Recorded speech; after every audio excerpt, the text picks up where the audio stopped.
side and Jesus on the other. Yeah. Like halfway through that sentence is when the broadcast went live. So all anyone heard is Jesus on the other. See, there's a reason why we never have the camera below John's waist. It is immaculate. I can't help that. Ooh, how many people will be pissed off? Welcome to High Class Geek News, where every week we get together and we don't report the news, just tell you what we think about it. I'm your friendly neighborhood geekazoid, Evan Ransom, and with me today is John Little, joining us on time, surprisingly with no technical difficulty so far. Knock on. Oh fuck, there's no wood here, and I don't have an erection. Shit. Well, anyway, John, nice to have you back. How you been, man? Stressed as hell, but you know what? That's work for you. You're stressed as hell. Okay, I'm not kidding. Like, here's how this turned out to be, like, getting all the stories together into a list.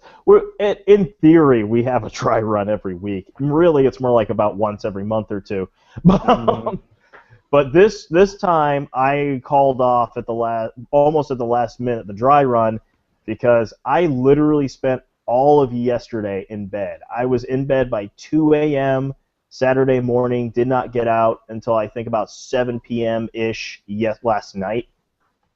I had a massive fucking headache as a direct result of me drinking somewhat irresponsibly, as a direct result of me going to the films somewhat irresponsibly. I saw the new Teenage Mutant Ninja Turtles. See, dude, that's your own dumbass fault. No, it's not. It is actually not. Let me tell you the story of how I wound up watching this movie.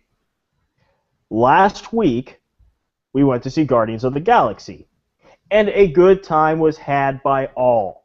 And we did like we normally do. We've yet to do it for this one for reasons, but we do like we normally do. As soon as we're done, we go find a nice place where we don't have to worry about too much ambient noise, and despite some asshole coming in and deciding to interrupt everything halfway through for no fucking reason, thank God for editing,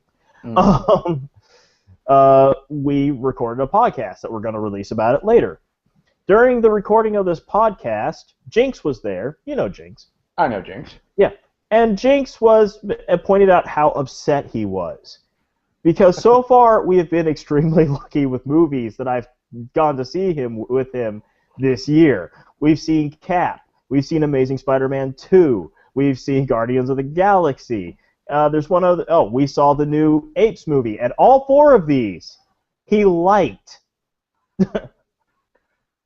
The one he liked the least was the Apes movie, where his overall response was that he doesn't think you should have to go to the movie theater to see it, but you should definitely see this as soon as it gets on home video. When that's the worst thing Jinx has to say about a movie, he's having a good year. Yeah. But the thing that was bugging him about that was that this meant he was not experiencing the nerd rage he's used to feeling. He can't get mad at modern filmmaking. And I have it on recording on the last one we recorded. Him actually saying, you know, we haven't had one. It's like, and me just going, well, does this mean you want to go see Teenage Mutant Ninja Turtles next week? He's like, could we please?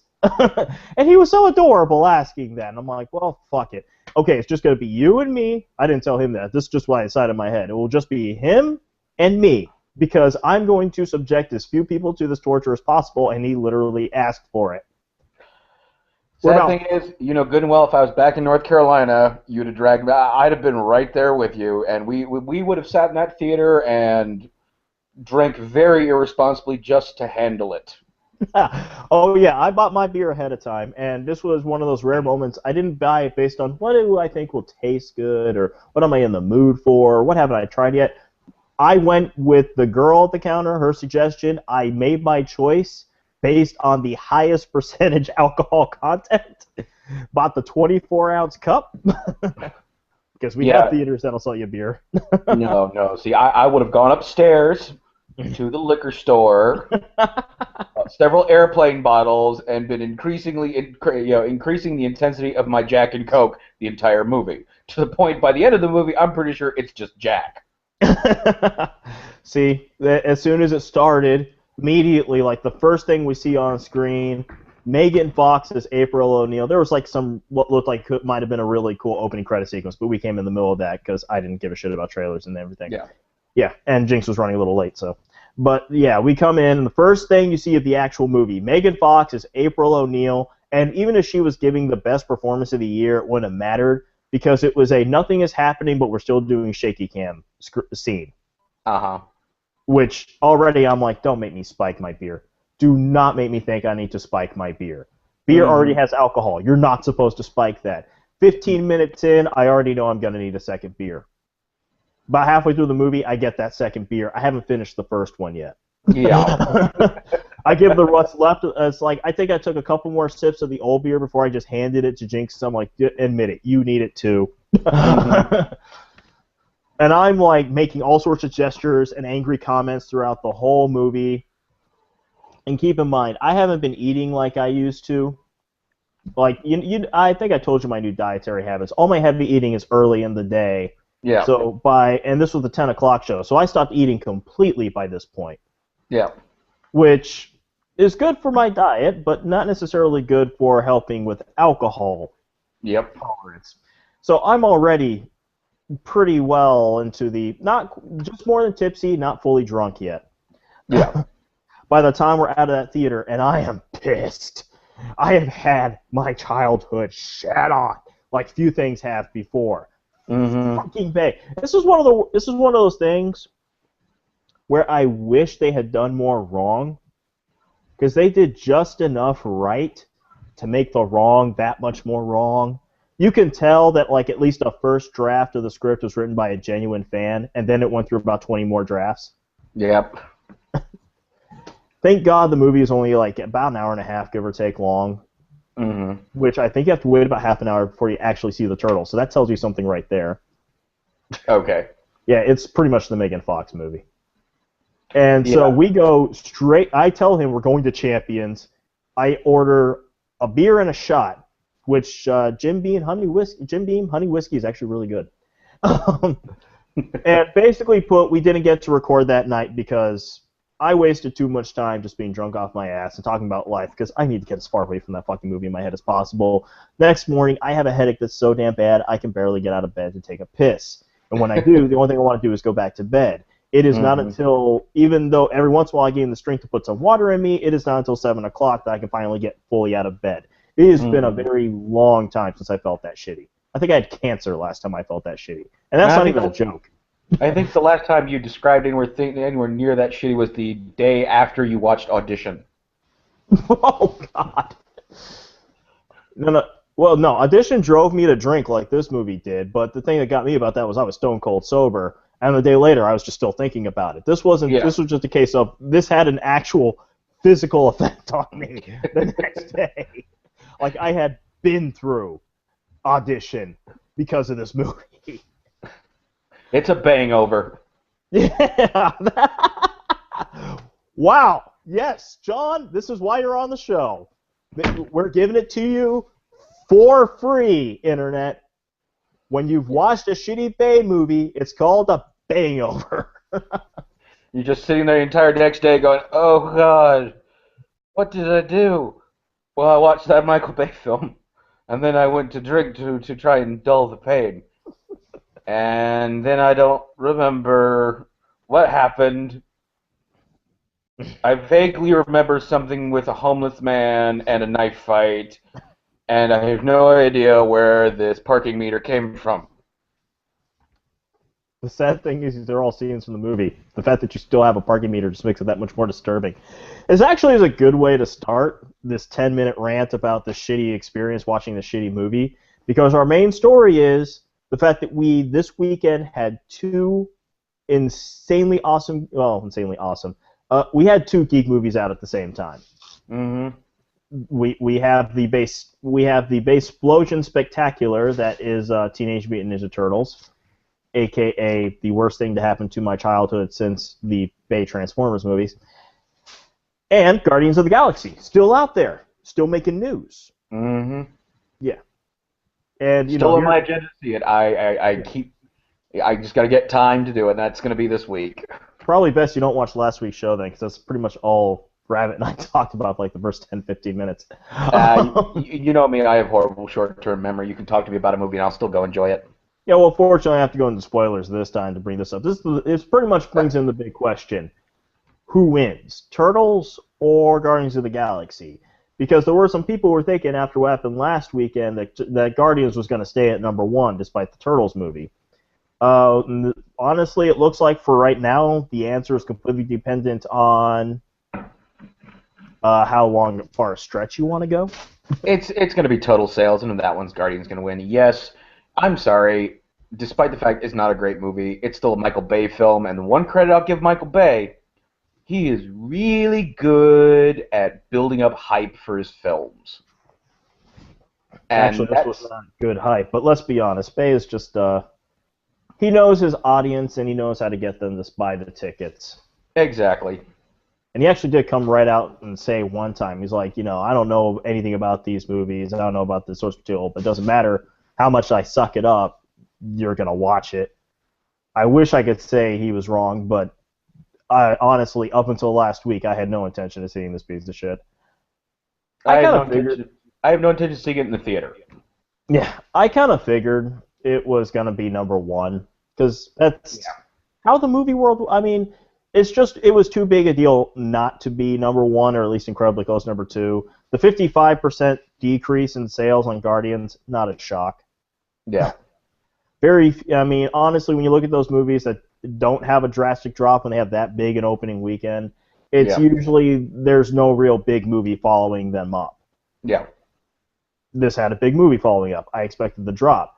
At the end of the day, though, Guardians is still fucking winning.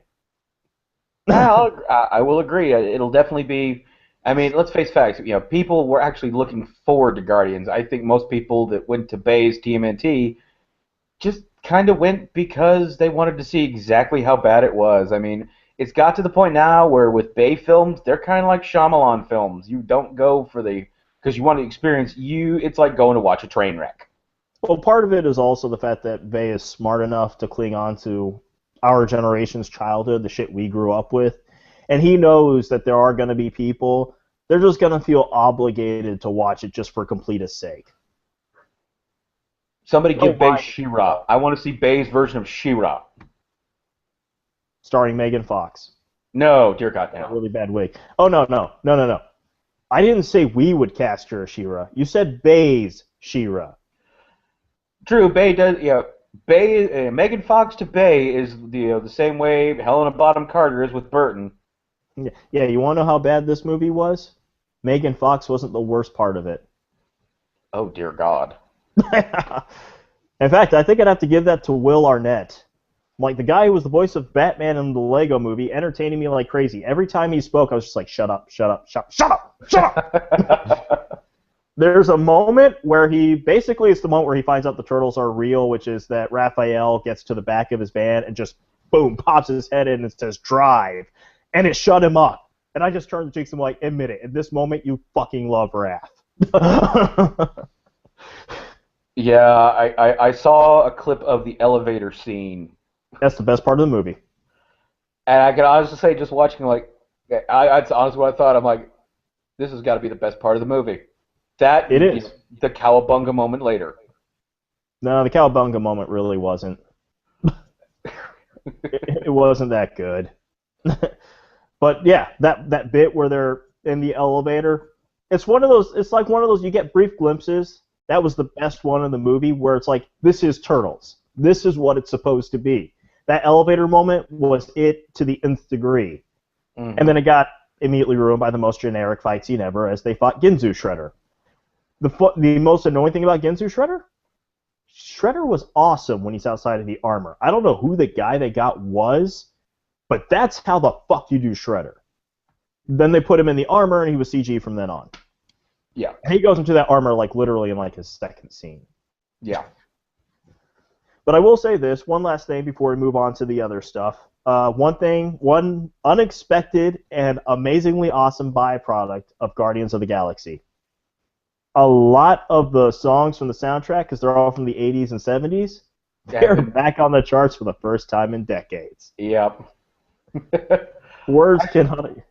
Go ahead. I found a little bit of Guardians trivia recently.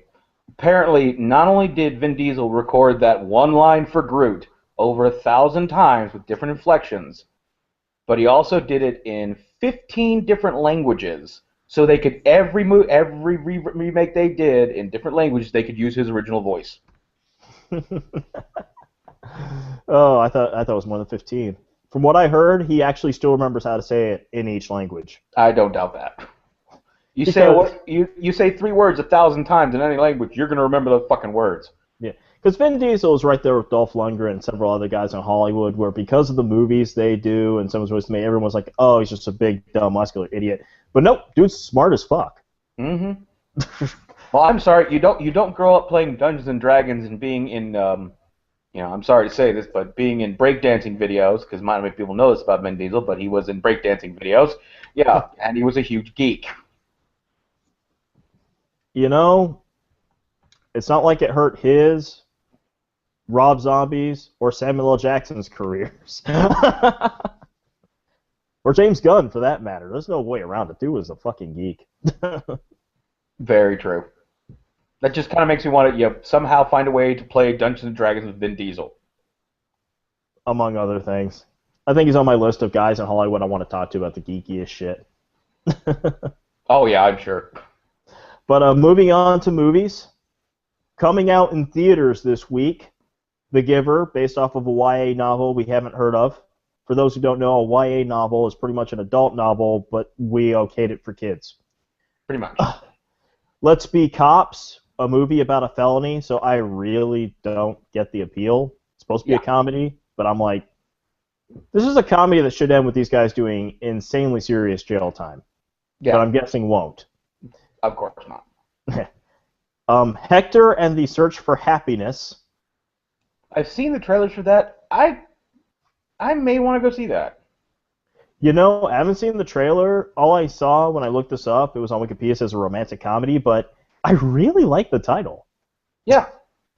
You're like Scott Pilgrim versus the World. Well, no, it's really kind of the most perfect title ever for a romantic comedy, because a lot of the times that's what it's about. Somebody searching for happiness and finding it where they least suspect it. So.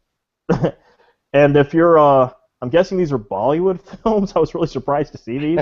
But if you're a Bollywood fan, Singham returns and Anjan. So get your music dance on. And coming out on home video, dude, if you're a Disney freak, this is the week for you in terms of Blu-ray. God. Get ready for this lineup, John. Hercules, which was fun, if not accurate. Oh, God, if it was not accurate. I'm sorry. James Woods as the devil, as Hades, was one of the best castings ever done. Tarzan, which I will forever love that movie for having one of the most gruesome deaths in anything ever. Bed knobs and broomsticks. Huzzah! I fucking love that movie, where you get to see an army of, I'm not kidding, an army of mansion furniture fight an army of Nazis. Exactly. with Angela Lansbury. Precisely. The Adventures of Ichabod and Mr. Toad, because our generation grew up with that. Yeah. Well, let's be honest. That's how we know the story of the Headless Horseman. Oh my God! I just thought of another great name for bedknobs and broomsticks. Oh God. Witchcraft, she wrote. And Mickey, Donald, Goofy, the Three Musketeers. Personally, I'm more of a fan of their Jack and the Beanstalk story, but that works too. Oh yeah, that's classic. And finally, from Disney, Bears. Okay. So last and least, also coming out on DVD for those DC animated fans, because that's where we're getting the best DC stuff from right now. Vertigo doesn't count. Batman: Assault on Gotham. Assault on Arkham. Mm-hmm. One of those two. And I save this for last on home video, because I know this is going to give you glee, John. This is going to make you happy. Coming out from Shout Entertainment for, I'm guessing, Blu-ray, definitely DVD. Motel Hell. I'm still waiting for Blu-ray of Hell Comes to Frogtown. Well, in the meantime, you get a sword fight with chainsaws. Yeah, not as good as Rowdy Roddy Piper at his prime. Well, what is? Andre the Giant in his prime? Oh yeah, make me sad, why don't you? You know I just came out of the fucking Fantastic Turtles movie, and now you gotta bring that up? Good True. God. Are you just gonna shit on my soul throughout this whole thing? I mean, yeesh. What have I done Hell to is- you? That is a very long list. Yeah, well, let's not forget, you've done shit to me too, so... That I have. All right, the movie announcements for this week. Apparently, in an interview, Fan Bingbing, the Asian actress who played Blink in the recent X-Men: The Days of Future Past, has pretty much revealed that she signed on a contract for a total of 5 movies, which means she's got 4 more left to do. So we will see her blink again. Nice. Yes, and it's also great that we have an Asian actor playing a character who was originally white. Would we call this yellow washing? You know, I was just gonna say that, which is funny. Usually, I'm the first to go with the racist jokes, but fuck it. You know what? I say we go ahead and call it yellow washing and say we need more of it because we seriously owe all Asian people with the shit we've done with them to them in movies. Mickey Rooney alone. We'll call it rice balling. That seems a little better. Because yellow washing is just Yeah, I see what you're saying there. It might just mean R. Kelly is making a comeback. Exactly. You know, we could call it glazing the chicken. Oh, God. Okay, moving on. We have 2 announcements for the Amazing Spider-Man franchise. First off, they announced that the other big character that will be in the Venom movie, which apparently is still happening, will be Carnage. Oh, they better not fuck that up. You know, in my opinion, they haven't fucked it up lately, but it hasn't been for lack of trying. No.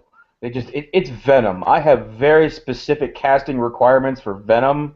Henry Rollins, yes, I still Yes. disagree, but I'm okay with. But I would not be upset if they got him. You know I'm right. I know you think you're right. I know I'm right. You keep telling yourself that. I don't have to. History will prove me right. Yeah, assuming we ever get Henry Rollins as what's his He's name? already played a guy named Spider. We're good. Also, they announced that they've this is a very strange announcement coming from the fact that we all know how much trouble they've been having, but they decided they're making another spin-off movie featuring a female character.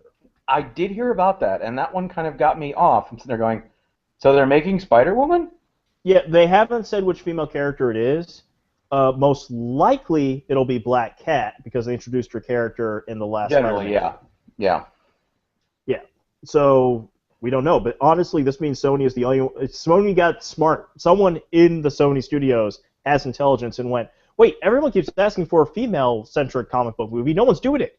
We have a shot here. Let's get in on this. We live in if we can have a Rocket Raccoon, we can have a movie with Rocket Raccoon and Howard the Duck. We can have a movie with Spider-Woman. I'm just saying. I was gonna say it's Marvel. We'll have some fun one way or the other. Yes. Hopefully one day, like I heard recently in a podcast by Kevin Smith, the prodigal son Spider-Man will return to Marvel Studios. But until then, if Sony's the first one saying we're going to give you your female movie, bravo, Sony. Yeah, let Sony have at it. Yeah. Moving on to the DC Warner Brothers announcements, we have a new release date for Batman vs. Superman, The Dawn of Justice. God, just saying that title. Anyway. They have moved it forward from their May release date, where they would have had competition with Cap 3, or they would have gotten stomped by Cap 3. Yep. Let's take a moment to reflect on the fact we live in a day and age where we know that a movie with both Superman and Batman will get its ass kicked by Captain America. Yeah.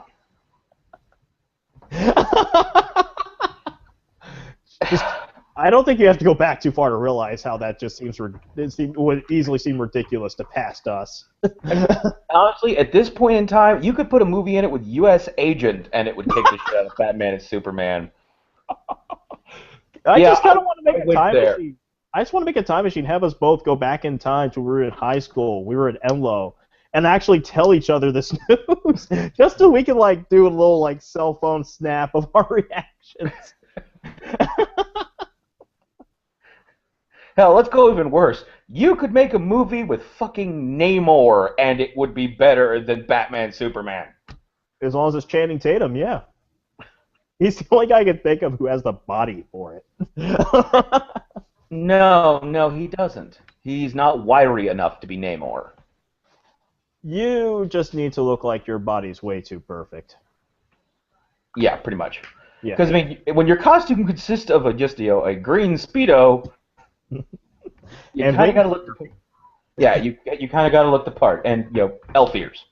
Yeah. Yeah, you need to be sexy Spock. Yeah. But the new date, for those who are wondering, is March 25th, 2016. Smart move.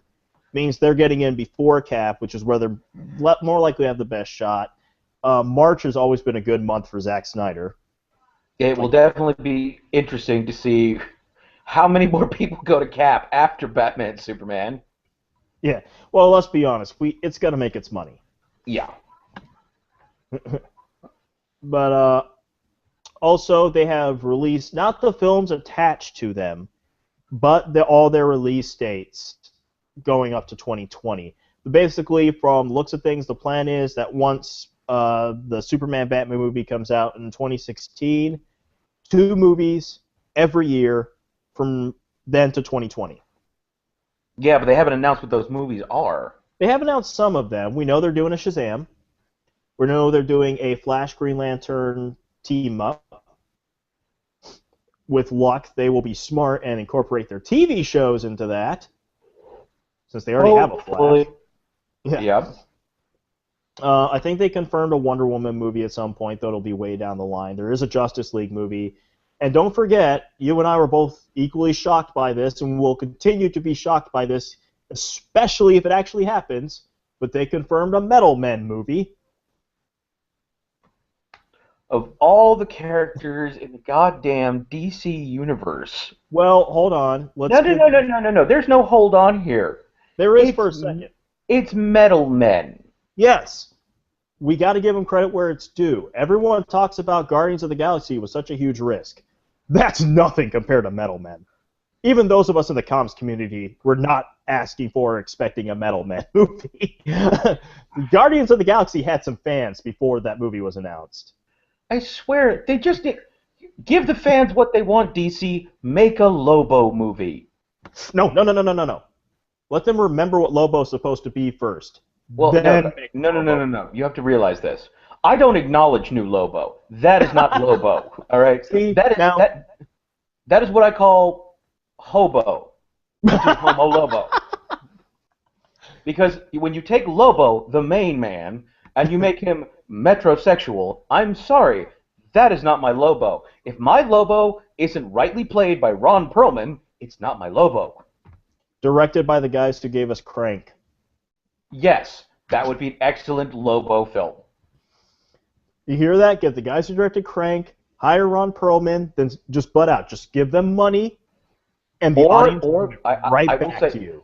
I will accept John DiMaggio as a substitute for Ron Perlman. Because he's already got the voice. All they got to do is get him in a boot camp for a couple of weeks, bulk him up a little bit, bam, we've got our Lobo. Actually, I'd be okay with Terry Crews. Dude is a big, muscular guy, and he's absolutely hilarious. He could do the over-the-top thing. Yeah, yeah, he could. He could take such a reprehensible character and make us love him, which is kind of the key to playing Lobo. That's very true, very true. All right, what else we got? Well, since we were talking about Marvel and them, we'll also talk about Disney. We are getting an Alice in Wonderland sequel. Yeah, that Alice in Wonderland. Oh, yeah, I heard about this. Pretty much most of the cast is coming back. Tim Burton's not directing, being directed by someone else. I forgot what he did. You're making a sequel to a Burton film. Tim Burton's still directing. He may not actually be directing, but he's still in charge. You'll have Sacha Baron Cohen in it as the Mad Hatter's father. Oh, God. Just saying that killed my soul a little. We're gonna have to get really drunk for that one, Ev. And you know what? We're gonna have to get beyond drunk for that. We're gonna have to go find. Get high. We're gonna have to go find some acid because that's the only way that movie's gonna be any good. I do not want to do nothing that reshapes. Okay. We'll just do a couple of mushrooms. You'll be fine. Oh, God. No hallucinations. Not during that. Oh, No. quit being a wuss. I'm not being a wuss. I'm being smart. No, you're being a For starters, wuss. it'll make the movie look better than it deserves to be. You know what? I'm gonna talk to Jinx. He's gonna talk you into this one. If anybody can talk you into that, Jinx can.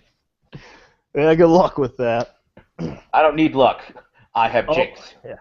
Another announcement is, oh, God, that's wow. That's a tagline for a sitcom right there. I don't need luck. I just need Jinx coming this fall to ABC. It's like a horrible remake of I Dream of Jeannie.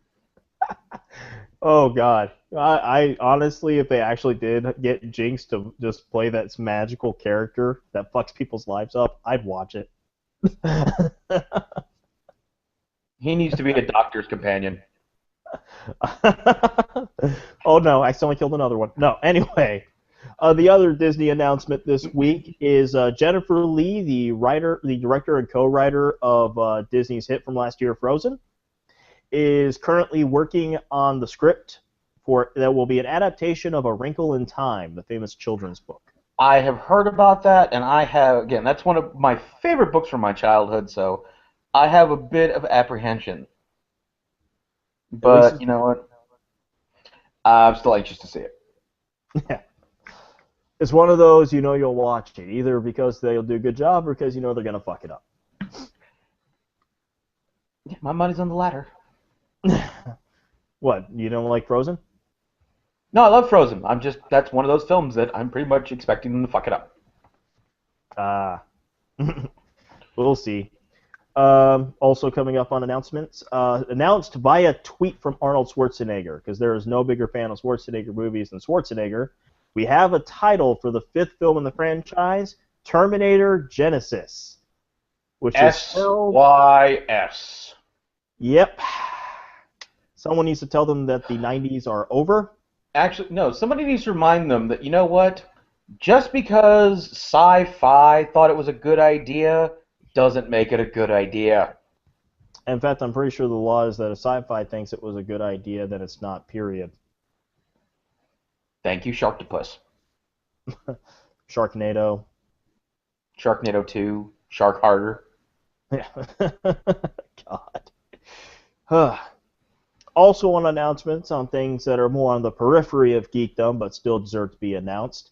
Lonely Island will apparently have a movie. It will apparently have a movie out being produced by Judd Apatow, which, let's be honest, they're uber geeks. If you think otherwise, you haven't listened to any of their songs. Yeah.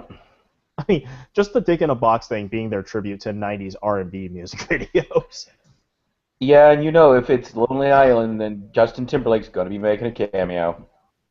I'm good with that. I'm fine, too. Yeah, I actually like Justin Timberlake. He's not a problem to me. And also, I said it's best to say this for last, we have Tim Burton's next movie, and I'm going to have to see it. I guess technically it's an adaptation, but it doesn't look to be an adaptation of a book, but something that actually happened. And it's a period piece. So last time Tim Burton did something period-ish, it worked. Big Eyes, starring Amy Adams and Christoph Waltz, about Margaret and Walter Keane, the pop artist from the 60s and 70s who were known for drawing kids with really huge eyes. Gotcha. Yeah.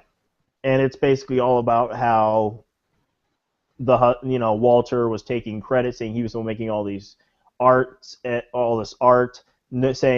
his wife, this is how it's going to sell. only for his wife to eventually figure out, no, my husband's being an asshole, divorce him, and and have to fight in court for full credit. Yep.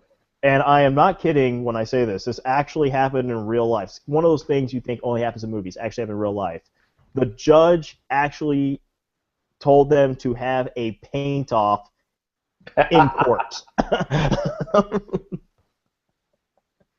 So it's just one of those things in real life where the script writes itself.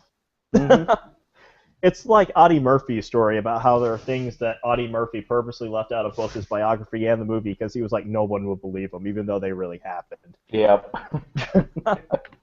All right, what else we got? What we got next? Comics, right? Next we move. Yeah, no, not quite. We're not there yet. Next we television, but we don't have any news for television. Just DVD releases.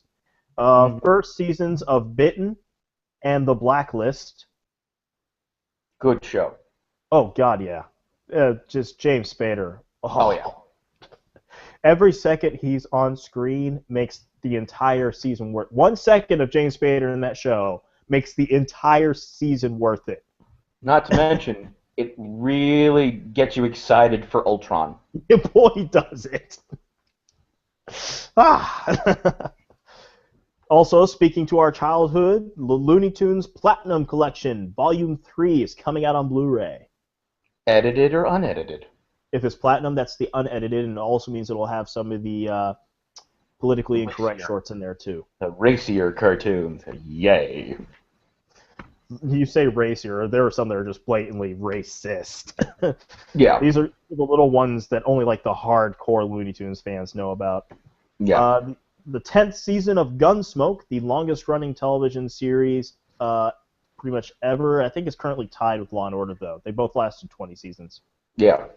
Though Gunsmoke definitely had more episodes. Low Winter Sun, the complete series. I don't even know what that is. Didn't ring a bell to me. Yeah, but, it's getting complete series release, so I figure it was worth talking about. Mm-hmm. More my geek than yours, but it's still geek enough it should be mentioned. Power Rangers Mega Force Volume 5, A Battle to the Finish. Yeah. And the complete first season of Young Justice.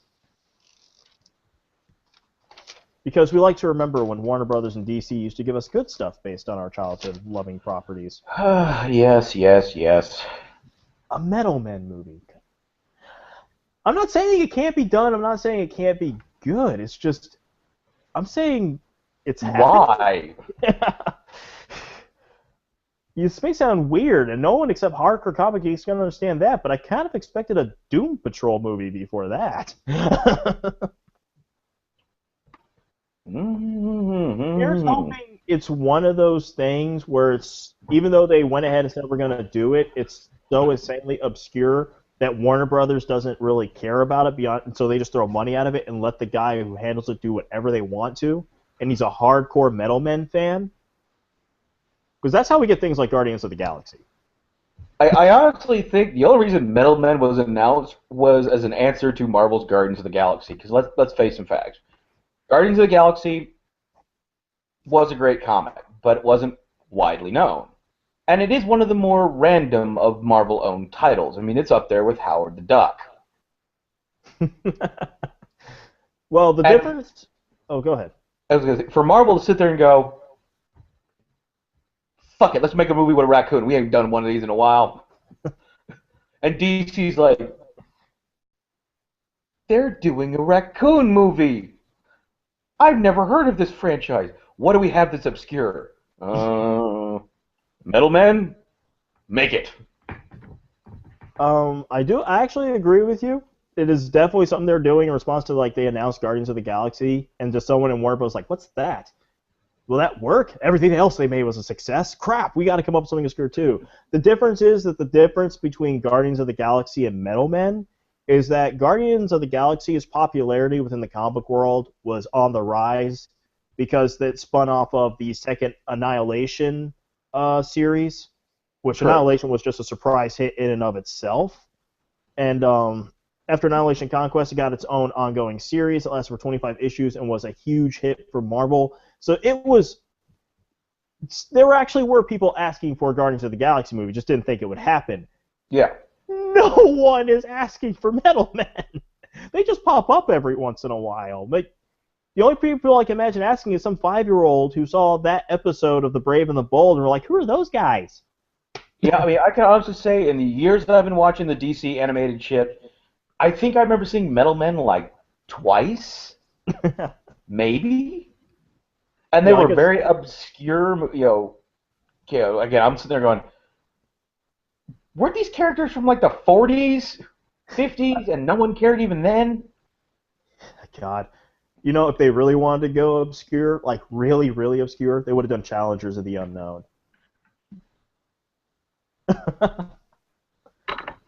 I can see that. I can see that. No, no. What this world needs, nay, what it demands, is Ambush Bug. No, you know what we need? We need somebody to do Richie Rich right. That's not DC. I don't care. Oh no, I say we just do another Richie Rich movie with Macaulay Culkin. You know where I'm going with this. The later years. Washed up, used up his entire family's fortune, has to try to get it back. The dark, gritty reboot. I used to be the richest kid in the world. Now I'm in back alleys giving knuckle dusters for nickels. Moving on. Get that song from 28 Days Later for the trailer. Anyway, moving on to video games. Now that we're done shitting on Macaulay Culkin's career, more than he already did. God. Anyway, coming out this week, for PCs everywhere, Mini Metro. For the PS Vita and the PS3, a key-based trip, Undead and Undressed. There's a combination of words that doesn't make very good feelings to me. Mm-hmm. Boy, I'm probably mispronouncing this, but Dagaea 4, A Promise Revisited for the PS Vita. Daggerath.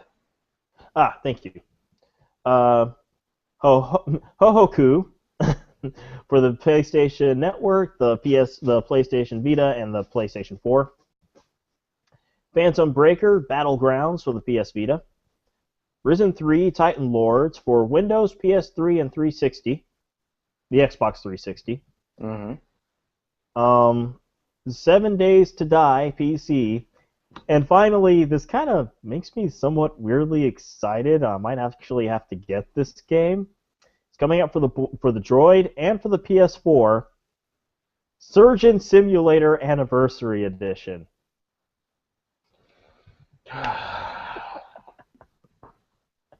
That is the most retarded game ever. The only thing that matches it is the old life and death surgery simulators for PC way back in the day.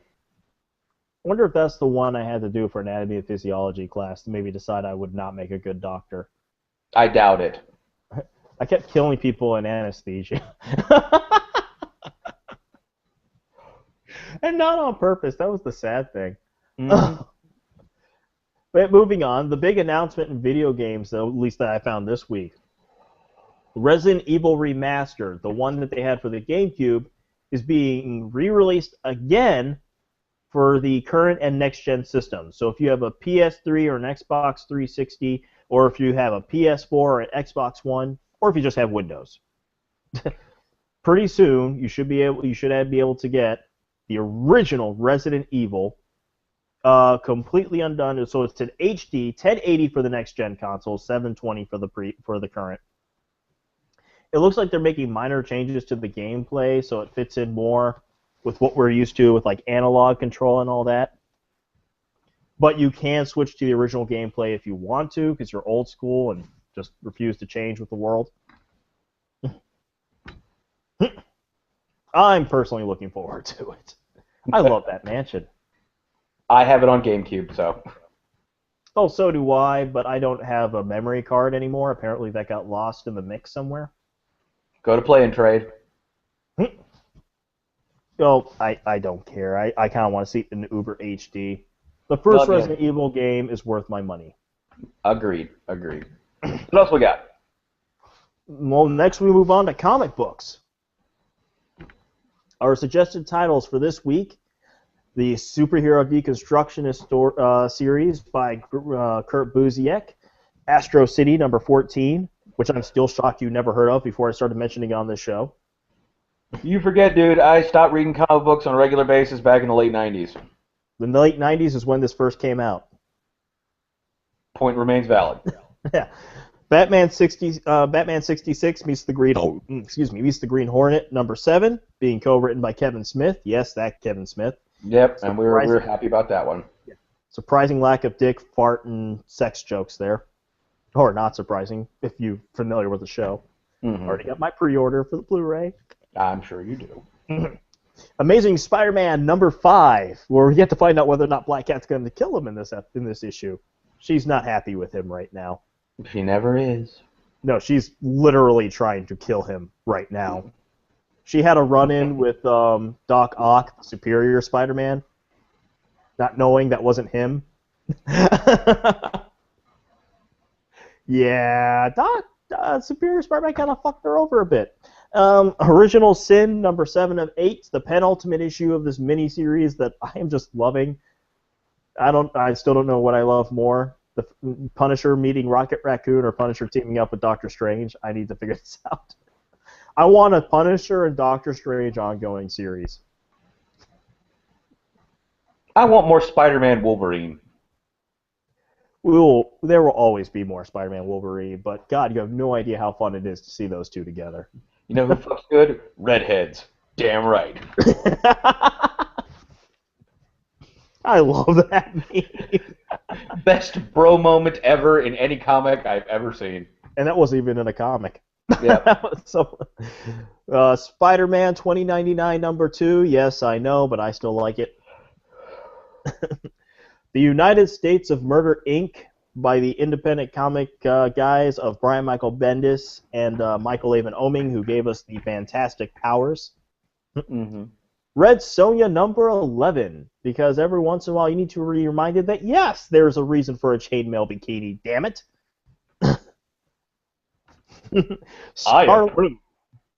Yeah.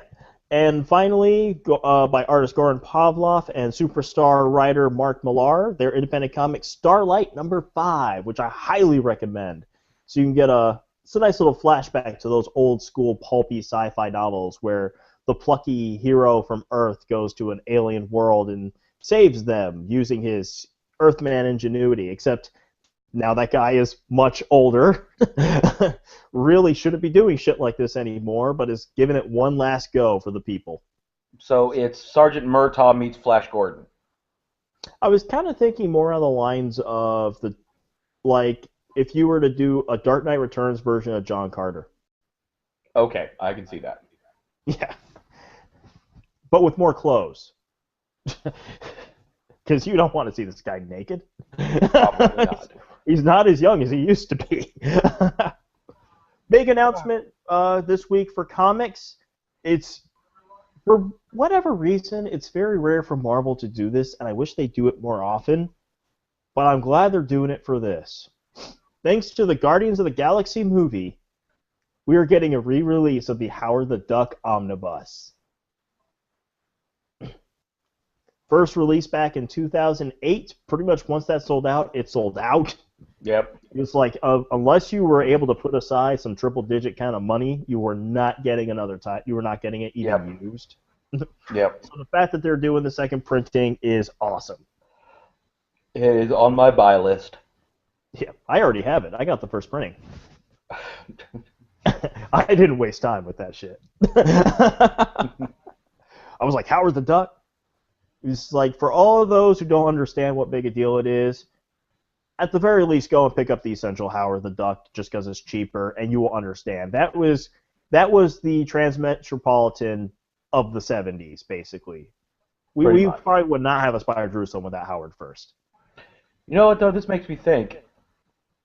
You need to get a copy of the movie. No, I don't. No. Yes, you do. No, And you know why? No. You know why you need to get a copy of it? To remind me what it had to drag itself out of, or Cineplex 13. no. Yes. Well, Cineplex 13 only does horror movies. My point remains valid. It's horrific to you and me. Exactly. It's a horror film.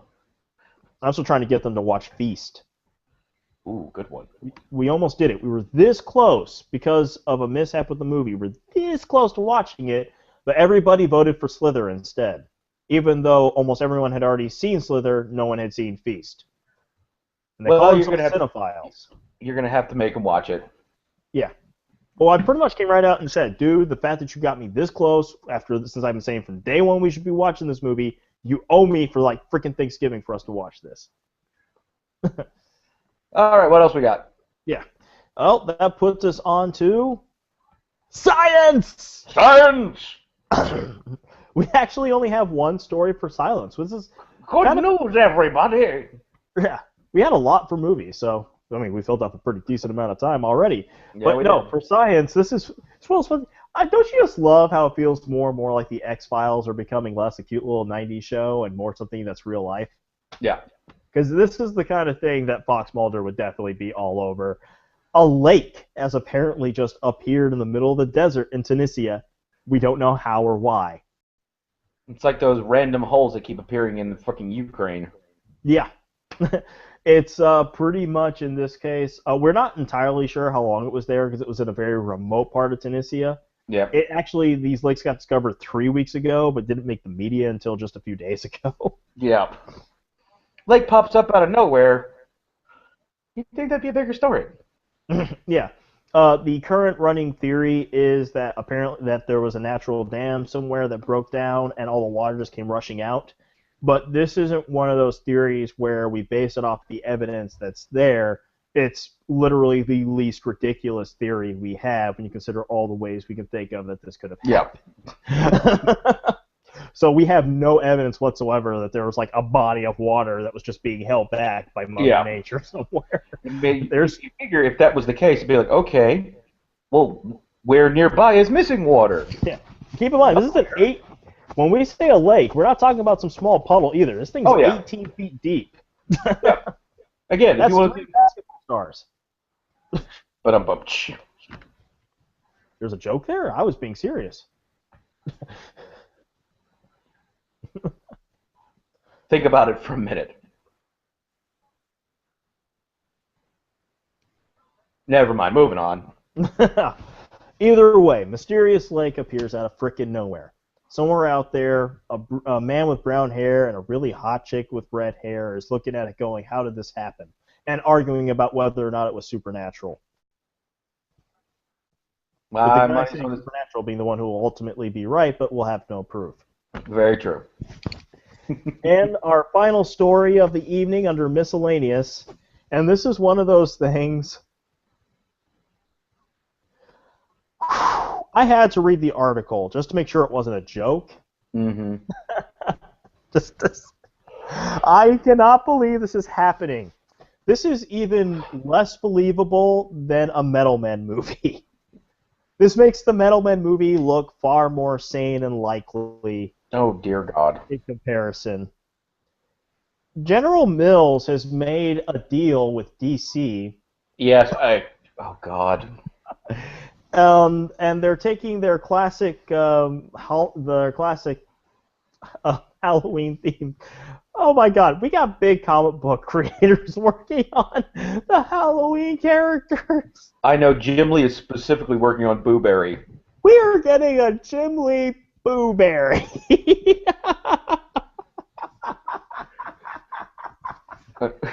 You know what? I'm waiting for Marvel to respond by redoing Captain Crunch. We're getting a redesigned, Jim Lee drawn Boo Berry. Well, it is Jim Lee, so you know what this means. Boo Berry's tits are going to be huge. This means there's going to be lots of cross-hatching. It's going to be very dynamic and in your face. And Boo Berry's tits are going to be huge. For those who don't know who Jim Lee, because it's just not your geek, we're talking about the guy who gave us the highest-selling X-Men comic of all time, created Wildstorm, gave us Wildcats, DV8, Stormwatch. This is one of the biggest names in the entire history of comic books. One of the founding members of Image Comics. Mm-hmm. The guy he's currently actually running. He's one of the guys who runs DC right now, which explains those really horrible designs by the guys. Anyway, he was the guy he was the X-Men artist of the 90s. If you think of what the X-Men looked like in the 90s, it was his designs for them. And now he's doing Blueberry. Hey, I do want to point out that where he may be famous, he's also infamous. He gave us Batman Hush. Now he's giving us Blueberry. I still blame him for Rob Liefeld. That's not his fault. That was Marvel. My point remains valid. And once again, not his fault. Rob Liefeld did himself in. No, he was just one of the kids. Honestly, Jim Lee was one of the last ones to actually go into the Image bat. Yeah. Because he was honestly being treated well by Marvel, but then he realized Marvel was never going to let him do his own thing. Yeah. So he basically took the jump, and people to this day have no idea how big a risk that was. In hindsight, It looks like a no-brainer. Not at the time. Yeah, no. I mean, this is back in the heydays of there's only two there were three major companies at the time. You had Marvel. Two. Well, no, there was the third one that was still operational at the time. It's since defunct.